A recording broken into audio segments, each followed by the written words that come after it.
அனைவருக்கும் இனிய வணக்கங்கள். டிஎன்பிஎஸ்சி குரூப் 1 மெயின்ஸ் 2023 கேட்கப்பட்ட previous year polity question. So ஒரு பழைய பாலிட்டி கொஸ்டின் ஒன்று பார்த்துருவோம். ஒரு 15 மார்க் கொஸ்டின் எப்படி அட்ரஸ் பண்ணுறதுன்னு பார்த்துருவோம். ஆல்ரெடி நம்ம வந்து பாலிட்டி சீரிஸ் பார்த்துட்ருக்கோம். இதான் அந்த லாஸ்ட் கொஸ்டின். அதாவது ஆல்ரெடி நம்ம வந்து 10 மார்க் கொஸ்டின்ஸ் பார்த்துட்டோம். அது போக ஒரு 15 மார்க் பார்த்துட்டோம். அது லாஸ்ட் கொஸ்டின் பார்த்துருவோம். ஸோ கொஸ்டின் என்ன அப்படின்னு பார்த்தீங்கன்னா question number 7. So explain the constitutional remedies in the enforcement of fundamental rights of an aggrieved citizen. அதாவது aggrieved citizen அப்படின்னா பாதிக்கப்பட்ட குடிமக்கள்.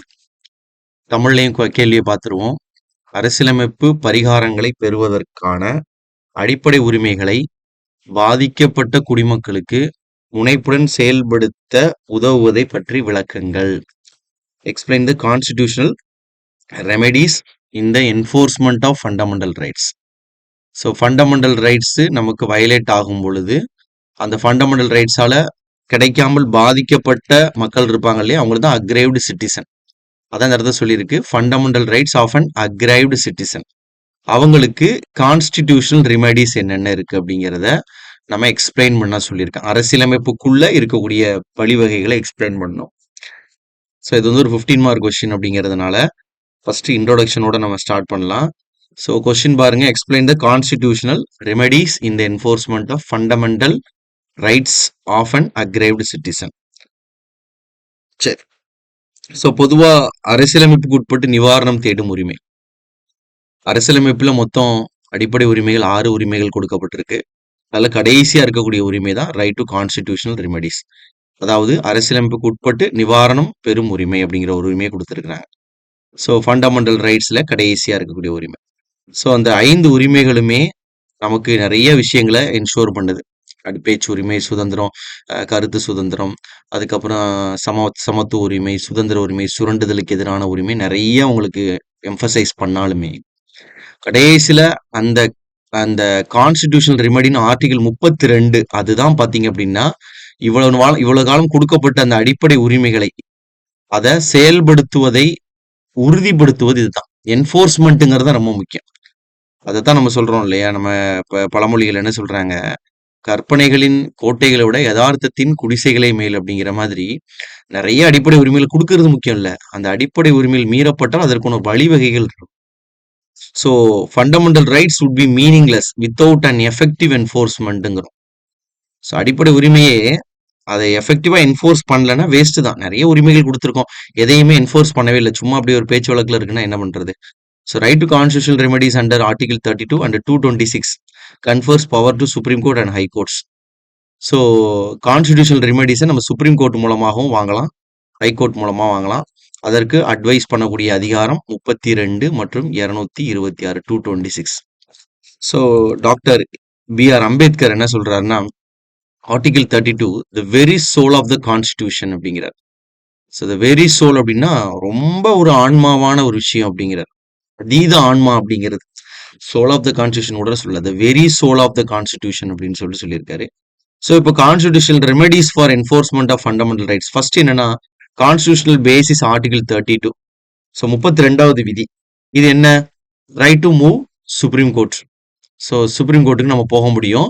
So only available for fundamental rights, அடிப்படை உரிமைகள் மீறப்பட்டால் மட்டும் நம்ம என்ன செய்யலாம், சுப்ரீம் கோர்ட்டை நோக்கி நம்ம செல்ல முடியும். So not for ordinary legal right. So இந்த ஆஸ்பெக்ட்ல பார்க்கும் பொழுது அந்த ரிட் ஜூரிஸ்டிக்ஷன் பவர்ல ஹைகோர்ட்டோடைய பவர் சுப்ரீம் கோர்ட்டோடைய பவரை விட கொஞ்சம் என்லார்ஜான பவரா இருக்கு.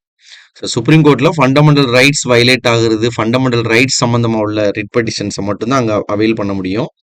பட் வந்து ஹைகோர்ட்டை பொறுத்த வரைக்கும் both legal and fundamental rights.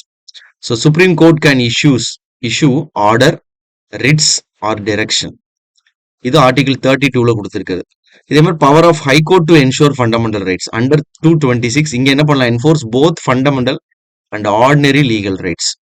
So ஒரு அக்ரேவ்டு பர்சனுக்கு இப்போ தான் நம்ம இந்த ரிட் ஜூரிஸ்டிக்ஷன் இதான் கோர் ஆஃப் த ஏரியா, இந்த ஏரியாவை தான் அவங்க எதிர்பார்க்குறாங்க. So writ jurisdictions for fundamental rights 5 Ritz for enforcement, both are same for supreme court and high court. So இந்த 5மே உங்களுக்கு சுப்ரீம் கோர்ட்லேயும் அவைலபிளாக இருக்கு, ஹைகோர்ட்லேயும் உங்களுக்கு அவைலபிளாக இருக்கு, தான் போத் ஆர் சேம்னு சொல்லியிருக்கோம். So types of writs, first writ என்ன அப்படின்னு நீதி பேராணை பார்த்தீங்கன்னா ஆட்கொணர் நீதி பேராணை. ஹேபிஸ் கார்பஸ் அப்படின்னு சொல்லுவோம். ப்ரொடியூஸ் த பாடி இல்லைன்னா to have the body of அப்படின்னு அர்த்தம். So release from unlawful detention, அதாவது சட்ட ரீதியாக கைது செய்யாமல், சட்டம் ரீதி இல்லாமல், அதாவது அது அன்லாஃபுல் சட்ட ரீதி இல்லாமல் கைது செய்து வைத்திருப்பதற்கு எதிரான பாதுகாப்பு. ஒருத்தரை வந்து கைது செய்து வச்சிருக்கிறாங்க, அவரை விடுவிக்கிறதுக்கு என்ன செய்யலாம், இந்த மாதிரி ஒரு பெட்டிஷனை ஃபைல் பண்ண முடியும். ஹேபியஸ் கார்பஸ் அப்படின்னு பேரு, ஆட்கொணர்வு நீதி பேராணை. ரெண்டாவது மேண்டமஸ், வி கமாண்ட், ஆர்டர் பண்றது. ஸோ ஒரு பப்ளிக் சர்வெண்ட்டை அவங்களுடைய லீகல் டியூட்டி, சட்ட ரீதியான அவங்களுடைய செயல்பாடுகளை செய்ய சொல்லி ஆர்டர் போடுறது, we command. Compels public authority to perform legal duties. So prohibition, to stop. இது வந்து ஹையர் லெவல் கோர்ட்ஸ் வந்து லோவர் லெவல் கோர்ட்ஸுக்கு கொடுக்கக்கூடியது. So to prevent lower courts from exceeding jurisdictions. So exceeding jurisdiction அப்படின்னா அதிகார வரம்பெல்லையை தாண்டி செயல்படும் பொழுது அவங்களுக்கு என்ன செய்யறாங்க, இந்த இடத்துல ஒரு தடை உத்தரவை பிறப்பிக்கக்கூடிய அதிகாரம் அவங்களுக்கு இருக்கு. மூணாவது செர்டியோரரி. செர்டியோரரி அப்படிங்கிறது என்ன, டு பி சர்டிஃபைடு அப்படின்னு அர்த்தம். அதாவது ஆவணங்களை என்ன செய்யலாம் அப்படின்னா கேட்டு வாங்க முடியும். To quash illegal orders of a lower court. இதுவும் நீதிமன்றம், கீழ்நிலை நீதிமன்றங்களுக்கு எந்த ஆவணத்தின் அடிப்படையில் தீர்ப்பு கொடுத்துருக்காங்க, அவங்களுடைய இல்லீகல் ஆர்டர்ஸ், ஏதாவது சட்ட ரீதி இல்லாத சில ஆணைகளை பிறப்பிக்கிறதுல இருந்து அவங்கள ப்ரிவென்ட் பண்றதுக்காக இந்த செர்டியோரி அப்படின்னு ஒன்று இருக்கு. அடுத்தது குவா வேரண்டோ. குவா வேரண்டோங்கிறது பை வாட் அத்தாரிட்டி அப்படின்னு மீன் பண்ணுது. So to challenge the legal authority of a person holding public office. So பொது பணி, ஒரு பொது பணியாளராக, ஒரு பப்ளிக் சர்வெண்டா, ஒரு அரசு அலுவலகங்கள்ல இருக்கிறவங்களுக்கு பிரிஸ்கிரைப்டு குவாலிஃபிகேஷன் இருக்கு. ஸோ பிரிஸ்கிரைப்டு குவாலிஃபிகேஷன் இருக்கிறவங்க தான் அரசு பணிகள்ல இருக்கணும். ஸோ பிரசிடென்ட்ல இருந்து கடைநிலை பணியாளர் வரைக்கும். ஸோ அப்படி இல்லாம யாராவது குவாலிஃபிகேஷன் இல்லாம இருந்தாங்கன்னா இந்த பெட்டிஷன் மூலமா என்ன பண்ணலாம், அந்த அத்தாரிட்டியை நம்ம கிளைம் பண்ண முடியும். To challenge the legal authority of a person holding public offices. So இது மட்டும் தானா அப்படின்னு கேட்டீங்கன்னா இந்த 5 தான் ரிட் பெட்டிஷன்ல வருது. வேற என்னெல்லாம் கான்ஸ்டியூஷன்ல ஃபண்டமெண்டல் ரைட்ஸ் என்ஃபோர்ஸ் பண்றதுக்கான மெக்கானிசம் இருக்குன்னு பாத்தீங்கன்னா பப்ளிக் இன்ட்ரெஸ்ட் லிட்டிகேஷன்ஸ் சொல்லுவாங்க, PIL. So both article 32 and 226 அல்லது சிஆர்பிசி 133 அப்படின்னு சொல்லுவாங்க. ஸோ அதை பயன்படுத்தி என்ன செய்யலாம் அப்படின்னா பப்ளிக் இன்ட்ரெஸ்ட் லிட்டிகேஷன் ஃபைல் பண்ண முடியும். ஸோ லோக்கஸ் ஸ்டாண்டி அப்படின்னு சொல்லுவாங்க. அதாவது லோக்கஸ் ஸ்டாண்டி அப்படின்னா என்ன அர்த்தம்னா பாதிக்கப்பட்டவர் தான் முன்னாடி வந்து நின்று வழக்கு தொடுக்கணும். ஸோ இந்த இடத்துல பப்ளிக் இன்ட்ரெஸ்ட் லிட்டிகேஷன்ங்கிறது லோக்கஸ் ஸ்டாண்டியை ரிலாக்ஸ் பண்றாங்க. So relaxation of locus standi by supreme court and high court. So பாதிக்கப்படாதவர் கூட இன்னொருத்தருக்காக என்ன செய்ய முடியும், அவருக்காக பப்ளிக் இன்ட்ரெஸ்ட் லிட்டிகேஷன் ஃபைல் பண்ண முடியும். So the relaxation of locus standi. அடுத்தது enable citizen or NGO or special groups. யாருனாலும் என்ன செய்ய முடியும், இங்கே ஃபைல் பண்ண முடியும். டு ஃபைல் கேஸ் பிகாஃப் ஆஃப் அக்ரேவ்டு பர்சன்ஸ். ஸோ இந்த மெக்கானிசம்ஸ் இருக்கு. இதன் மூலமாகவும் நம்ம என்ன செய்ய முடியும், பப்ளிக் இன்ட்ரெஸ்ட் லிட்டிகேஷன் ஃபைல் பண்ணலாம். அடுத்து judicial activism and social justice, article 142 அப்படின்னு சொல்லுவாங்க. ஸோ 142வது விதி பயன்படுத்தி ஜுடிஷியல் ஆக்டிவிசம் அப்படிங்கிற ஒரு மெக்கானிசத்தையும் உங்களுக்கு சுப்ரீம் கோர்ட் ப்ளே பண்ணும். அதாவது இப்போ ஒரு ஜுடிஷியல் ஆக்டிவிசம் அப்படிங்கிறது என்ன அப்படின்னா ஒரு லெஜிஸ்லேட்டிவ் பாடியோ இல்லை ஒரு எக்ஸிக்யூட்டிவ் பாடியோ அவங்க ஒரு இன்ஆக்டிவா இருக்கும் பொழுது இந்த ஜுடிஷியரியானது தன்னிச்சையாக ஆர்டர்ஸ் டிகிரீஸை வந்து கொடுத்து கம்ப்ளீட் ஜஸ்டிஸ் அப்படிங்கிற ஒரு கான்செப்டை வந்து மெயின்டைன் பண்றதுக்காக இவங்க ஆர்டர் பிறப்பிக்க முடியும். ஸோ அதுக்கு பேர் தான் ஜுடிஷியல் ஆக்டிவிசம் அப்படின்ட்டு பேரு. இப்போ உதாரணத்துக்கு தீப்பெட்டி தொழிற்சாலைகள்ல, பட்டாசு தொழிற்சாலைகள்ல சின்ன பசங்க வேலை பார்த்துட்டு இருக்காங்க இல்லையா, அந்த சின்ன பசங்க வேலை பார்க்கறத வந்து தடுக்கிறதுக்காக எந்த தனிப்பட்ட சட்ட பிரிவுகள் எதுவுமே இல்லாத போது உச்சநீதிமன்றத்தில் ஒரு பப்ளிக் இன்ட்ரெஸ்ட் லிட்டிகேஷன் ஃபைல் பண்றாங்க. ஸோ அந்த MC மேத்தா அப்படிங்கிற ஒரு கேஸு, அந்த கேஸுடைய விளைவாக பார்த்தீங்க அப்படின்னா சுப்ரீம் கோர்ட் சில டைரக்ஷன்ஸ் கொடுக்குறாங்க. யார் யார் என்னென்ன செய்யணும், தீப்பெட்டி தொழிற்சாலையில் உள்ளத குழந்தைகளை பராமரிக்கிறது, பட்டாசு தொழிற்சாலையில் குழந்தைகளை பராமரிக்க அரசின் கடமை, நோடல் ஆஃபீஸரா டிஸ்ட்ரிக்ட் கலெக்டரை நியமிக்கிறது, இந்த மாதிரி வேலை எல்லாமே சரி. ஸோ ஜுடிஷியல் ஆக்டிவிசம் அப்படிங்கிற ரோல் மூலமாகவும் நிறைய விதிகள் வந்து விளக்கியிருக்காங்க. ஃபார் எக்ஸாம்பிளுக்கு expansion of article 21 by Maneka Gandhi versus India 1978. So Maneka Gandhi கேஸ்ல வந்து பாத்தீங்க அப்படின்னா உங்களுக்கு பெட்டர் இன்டர்பிரிட்டேஷன் ஆஃப் ஆர்டிகல் 21, அதாவது procedure established by law must be free and fair அப்படின்னு ஒரு வார்த்தையை சொல்றாங்க.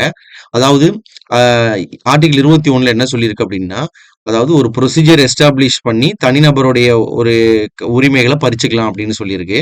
அப்படி ப்ரொசீஜரை உருவாக்கப்படும் பொழுது கூட அதுவும் ஃப்ரீ அண்ட் ஃபேரா தான் இருக்கணும், ஜஸ்டிசபிளா இருக்கணும் அப்படின்ட்டு என்ன செஞ்சிருக்காங்கன்னா தீர்ப்பு கொடுத்துருக்காங்க. ஸோ அதனால ஃபண்டமெண்டல் ரைட்ஸை வயலேட் பண்ற மாதிரி எந்த ஒரு சட்டம் உருவாக்குனா கூட அதை கூட செல்லாதுன்னு சொல்ல ஜுடிஷியல் ஆக்டிவிசம்ங்கிற ஒரு பவர் இருக்கு.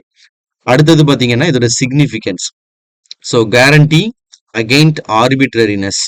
ஸோ தன்னிச்சையான அதிகாரத்தை கொண்டு சட்டமோ அல்லது நிர்வாகமோ செயல்பட்டுறாம தடுக்கிறதுக்கு தான் இந்த பவரை கொடுத்துருக்காங்க. நீதித்துறைக்கு இந்த பவரே இல்லை அப்படின்னா சட்டம், நிர்வாகம், அரசியலமைப்புல பூந்து ஆட ஆரம்பிச்சிருவாங்க. அவங்க தேவையான எல்லாத்தையும் திருத்திறதுக்கு வாய்ப்பு இருக்கும். என்ஷோர் சுப்ரீமசி ஆஃப் கான்ஸ்டிடியூஷன், அரசியலமைப்புடைய சுப்ரீமசிக்காகவும். எம்பவர் சிட்டிசன்ஸ் ரைட்ஸ், ஸோ குடிமகன்களுடைய உரிமைகளை இன்னும் கொஞ்சம் அதிகாரம் அளிக்கிறதுக்காக உருவாக்கியிருக்காங்க. பட் லிமிடேஷன் என்னென்ன அப்படின்னு பார்த்தீங்கன்னா, சஸ்பெண்டட் டியூரிங் எமர்ஜென்சிஸ். ஸோ இந்த உரிமைகள் எல்லாமே சஸ்பெண்ட் பண்ணிடுவாங்க எமர்ஜென்சி டைம்ல. அடிப்படை உரிமைகளை மீறினா நம்ம கோர்ட்டுக்கு போகலாம், ஓகே தான். பட் ஒரு லிமிடேஷன் என்னன்னா, ஆர்டிகல் 20, 21 தவிர வேற எந்த ஃபண்டமெண்டல் ரைட்ஸுமே எமர்ஜென்சி டைம்ல உங்களுக்கு ப்ரிவேலா இருக்காது. ஸோ கன்க்ளூஷன் என்னன்னு பார்த்தீங்கன்னா, ரைட் டு கான்ஸ்டியூஷன் ரெமெடிஸ் என்ன அப்படின்னு பார்த்தீங்கன்னா, teeth and claws of fundamental ரைட்ஸ்ன்னு சொல்றோம்.